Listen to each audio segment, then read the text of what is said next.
The Mali Empire and Mansa Musa, Africa's gold and the richest man in the world.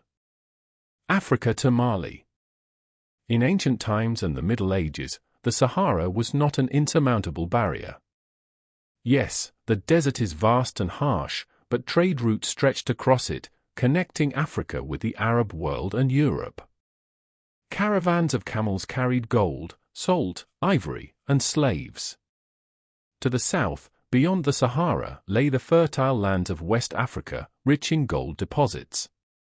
This is where the first states emerged, Ghana, not the modern country, but an ancient empire, then so-so. In the 9th to 11th centuries, the Ghana Empire controlled the trade in gold and salt mines. But over time, it weakened and was replaced by new powers. The birth of Mali. Around the 13th century, a new state emerged on the scene, the Mali Empire. Its founder is considered to be Sundiata Keita, a ruler who defeated the rival Soso people. According to legend, Sundiata was a weak child and could not walk for a long time. But one day he stood up and became a great leader. His victory at Karina marked the beginning of a new power. The people sang his praises in an epic that is still passed down by griot storytellers. Under Sundiata and his successors, Mali conquered vast territories, the lands of modern Mali, Senegal, Guinea, and parts of Niger. The city of Niani became the capital. Gold and salt. The empire's main wealth was gold. West Africa produced up to half of all the gold that circulated in the Mediterranean in the Middle Ages. The gold deposits in Bambuku and Boer were inexhaustible. Salt was no less valuable. In the hot climate, it was essential for life. Huge salt deposits were mined in the desert in Tagaz. Salt was transported by camel and exchanged for gold at market, almost on a weight-for-weight basis. Control over the trade routes through the Sahara made Mali the richest power. Cities and culture. The Mali Empire was famous for its cities. Timbuktu was the most famous of them. Founded as a trading settlement, it became a center of science and culture. Mosques, libraries, and universities were built here. Scholars copied books and studied astronomy, medicine, and law. Another important city was Jiao, which also stood on trade routes. The Mali Empire not only traded but also created a developed bureaucracy. The power of the Mansa, emperor, was supported by a network of governors and tax collectors. Mansa Musa. At the beginning of the 14th century, a ruler whose name became legendary ascended the throne. His name was Mansa Musa. He ruled from 1312 to 1337 and went down in history as the richest man of his time. His wealth was so great that historians still argue about how enormous it really was. Mansa Musa inherited a powerful empire and made it even richer. But he is best known for his journey, which shook the entire Islamic world. The Greatest Pilgrimage. In 1324, Mansa Musa set off on the Hajj, a pilgrimage to Mecca that is obligatory for every Muslim. But his journey became the most grandiose pilgrimage in history. According to the chronicles, a procession of tens of thousands of people set out with him. It included soldiers, servants, courtiers, scholars, priests, and musicians. But the main thing was the wealth that Mansa Musa carried with him. The caravan included up to 80 camels, each carrying 100 to 150 kilograms of gold.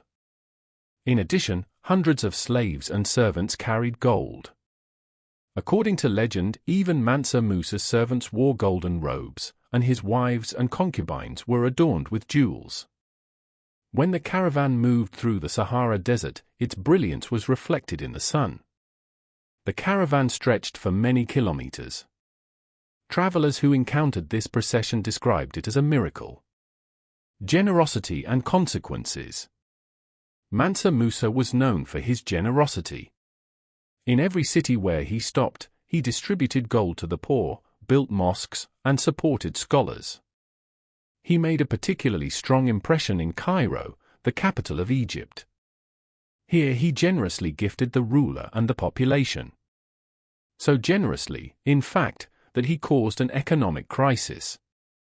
Arab chroniclers wrote, Mansa Musa gave away so much gold that its value plummeted. In Egypt and throughout the Middle East, the price of gold fell for more than 10 years. This was the first time in history that one man's wealth had affected the global economy. In Mecca and Medina. In Mecca and Medina, the holy cities of Islam, Mansa Musa also distributed gold. He financed the construction of mosques, schools, and shelters. His name became known throughout the Muslim world. Scholars and poets praised him as a ruler equal to the ancient kings. His pilgrimage showed that far to the south, beyond the Sahara Desert, there was a great empire equal in wealth and power to any country in the East. Return and new connections. When Mansa Musa returned to Mali, he brought with him not only fame and respect, but also knowledge. He invited architects, scholars, and craftsmen from Arab countries. He returned home with them to transform Mali into the center of Islamic culture in Africa. The architect Abu Ishaq al-Sahili arrived with him. He built the Djingareba Mosque in Timbuktu, one of the most famous buildings in Africa. Other mosques and palaces were also built. Mansa Musa made Islam the state religion of Mali. But he did not suppress local traditions. The people continued to honor their ancestors and the spirit of the earth. Timbuktu, a city of knowledge. Mansa Musa paid special attention to Timbuktu. Under his rule, the city became one of the main centers of education in the Muslim world. There were universities here, where thousands of students studied. The libraries of Timbuktu stored tens of thousands of manuscripts. Scholars wrote works on astronomy, medicine, and mathematics.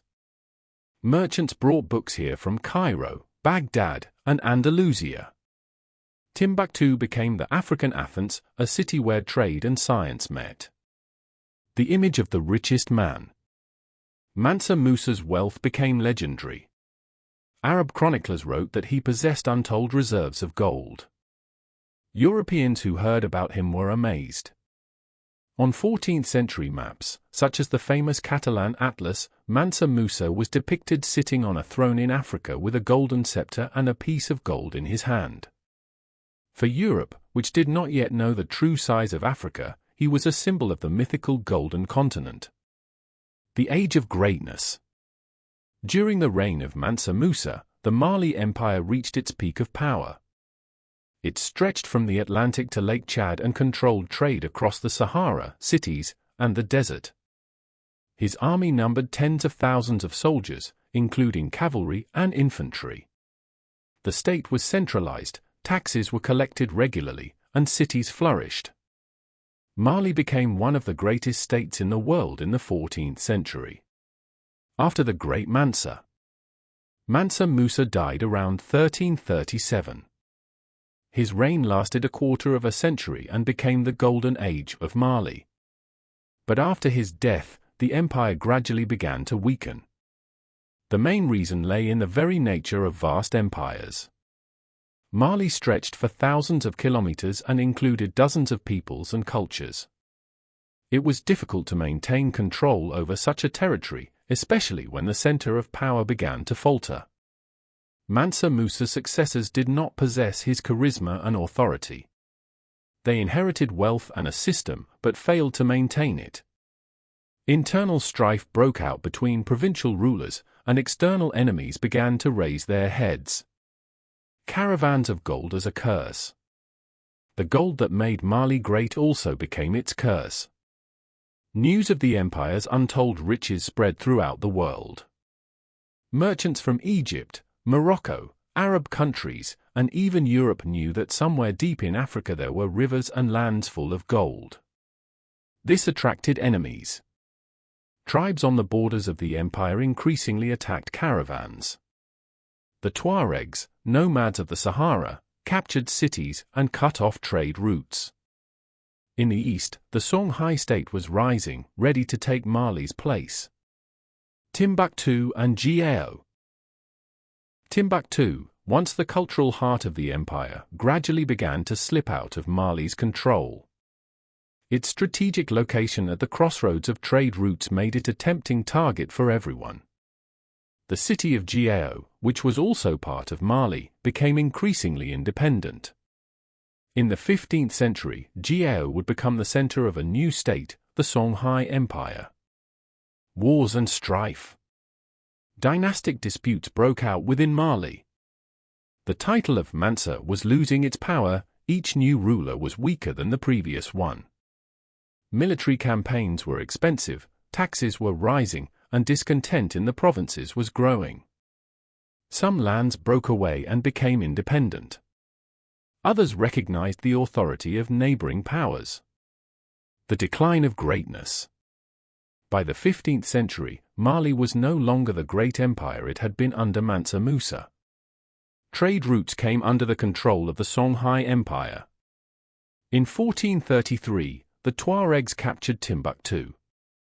This became a symbol of Mali's decline, the city of knowledge and wealth passed into other hands. By the end of the 15th century, Mali had shrunk to a core area around the capital of Niamey. But even here, the Mansa's power was shaky. The Songhai Empire. Mali was replaced by a new power, the Songhai Empire. Its rulers, such as Soni Ali and Askia Muhammad, expanded the territory and subjugated Timbuktu, Gao, and all trade across the Sahara. Songhai became the new center of power in West Africa, while Mali gradually disappeared from the map. The legend of gold. But even when the empire disappeared, its fame lived on.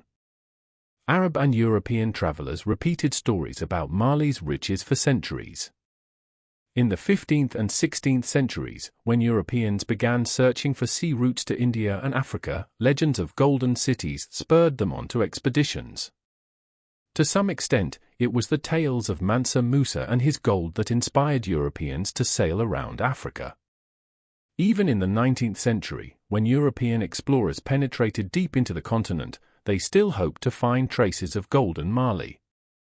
Legacy. Although the Mali Empire disappeared, it left a huge mark. Timbuktu is still considered a symbol of knowledge and culture. Thousands of manuscripts preserved in the city's libraries testify to its rich intellectual life. Mansa Musa became a symbol of Africa, a ruler whose wealth amazed the whole world. Even today, his name is often mentioned as the richest man in history. Caravans across the Sahara. Imagine a desert stretching for thousands of kilometers, scorching dunes, rare oases, the blazing sun during the day and the cold at night. Caravans traveled through this seemingly lifeless wasteland, connecting Africa with the Arab East and the Mediterranean. Each caravan consisted of hundreds, sometimes thousands, of camels. They were called ships of the desert. Their humps carried bales of salt, sacks of gold dust, ivory, hides, honey, and grain. In the opposite direction, they carried fabrics, weapons, books, and luxury items. The journey took months.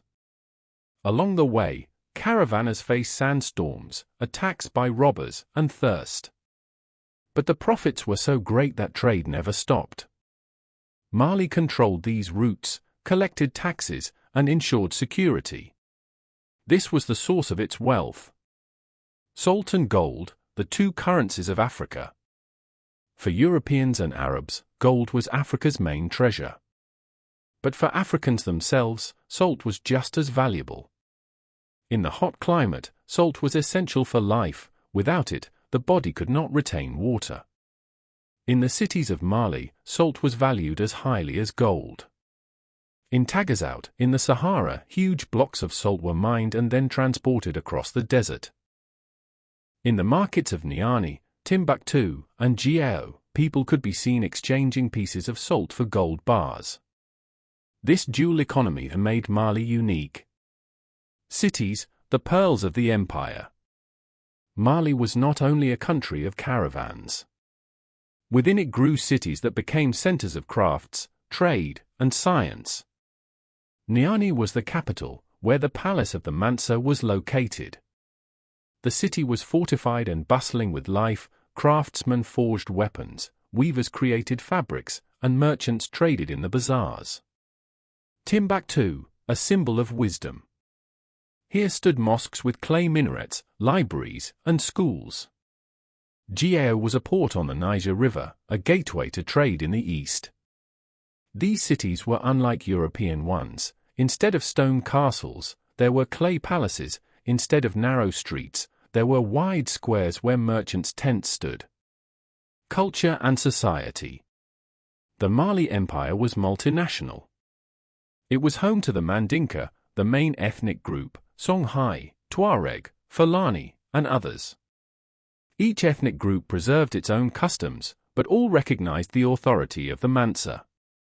Society was divided into classes: nobility and military leaders, merchants and artisans, peasants and herders, slaves. Slaves made up a significant part of the population. They were taken captive during wars or bought at markets. Many worked in the fields, in mines, or in the homes of the nobility. But slavery in Africa had a peculiarity: a slave could gain his freedom and become a merchant or a warrior. Religion. Under Mansa Musa, Islam became the official religion. But local beliefs did not disappear. People continued to turn to the spirits of their ancestors and make sacrifices to the spirits of the earth and water. This created a unique synthesis. In one family, they could read the Quran and at the same time keep amulets with magical symbols. Storytellers. Griots.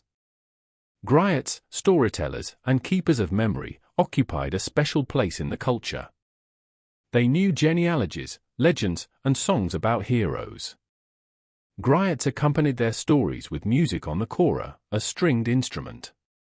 Their words were not only entertainment, but also history, politics, and spiritual power. Thanks to them, the Epic of Sundiata, the founder of Mali, has survived to this day. Without them, we would know much less about that time. Influence on the outside world. Mansa Musa and his empire were known far beyond Africa. His pilgrimage caused a sensation in the Arab world. In Europe, his name appeared on maps, and Mali came to be represented as a country of fabulous gold. In the 14th and 15th centuries, European cartographers depicted Mali as a king on a throne with a gold ingot in his hand. For Europeans, eager for riches, it was a true symbol of their dreams. Legends and rumors. The fame of Mali's riches gave rise to legends. It was said that gold lay at the bottom of the country's rivers, that the roofs of palaces were covered with gold plates, that the Mansa could give away gold by the handful and still have an inexhaustible supply. These stories were exaggerated, but there was a grain of truth in them. Mali did indeed control the largest gold deposits of the time. Shadows of decline. After Mansa Musa's death, the empire remained powerful for several decades, but it was no longer what it had been. His sons and grandsons did not possess the same charisma and wisdom. Disputes arose between them, and provincial rulers increasingly rebelled. The main problem was the vast territory.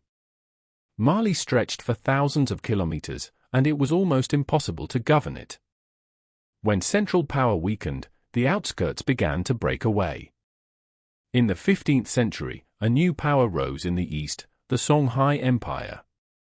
Its capital, Gao, which had recently been under Mali's control, became a center of attraction. Soon, Songhai subjugated Timbuktu, Ijen, and the caravan routes. The fall of Timbuktu. Timbuktu was a symbol of Mali's wealth and learning. The loss of this city was a blow not only to the economy but also to prestige. In 1433, the Tuaregs captured Timbuktu. The city passed into the hands of Songhai, and with it went control of trade. Mali was reduced to the territory around the capital of Niamey. Only a shadow remained of the once powerful empire. The final years. By the end of the 15th century, the empire had effectively collapsed. The power of the Mansa was purely nominal. Neighboring states, tribes, and nomads divided the lands of Mali among themselves. In the 16th century, it became clear that the era of the Great Empire was over. It was replaced by Songhai, and later by Moroccan conquerors. Legends of wealth. But the memory of Mali lived on longer than the state itself. Arab chronicles repeated stories about the generosity of Mansa Musa. In Europe, people said that somewhere in Africa there was a country where gold flowed like a river. In the 14th century, a Catalan atlas depicted Mansa Musa with a golden scepter and a gold bar in his hand. This image became iconic. For Europeans, Africa was identified with gold precisely because of him. During the Age of Discovery, it was the myths about golden Africa that prompted sailors to seek new routes.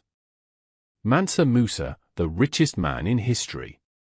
Today, historians call Mansa Musa the richest man of all time. It is impossible to calculate his fortune, but his influence on the global economy in the 14th century was real. His distribution of gold in Cairo caused prices to fall for a decade. His contemporaries compared him to the legendary kings of the East. For the Arabs, he was proof that great powers lay beyond the Sahara. For Europeans, he was a symbol of Africa's inexhaustible wealth. Legacy. The Mali Empire is long gone. But its memory lives on. In thousands of manuscripts in Timbuktu, many of which have survived to this day. In the Epic of Sundiata, which is still told by griots.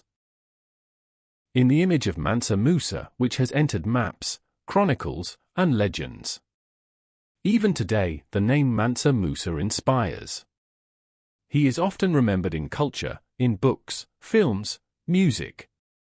For Africa, he has become a symbol of lost glory, proof that this continent once had great empires that rivaled Europe and Asia. The history of Mali is a story of how wealth can both elevate and destroy a power. Gold made it the center of the world, but gold also became the cause of envy, raids, and strife. Mansa Musa went down in history not only as the richest man, but also as a ruler who turned his state into a center of culture and faith. And although the empire has disappeared, its splendor can still be seen through the sands of the Sahara. In legends, in books, in the memory of mankind, Mali remains a symbol of the wealth, learning, and greatness of Africa.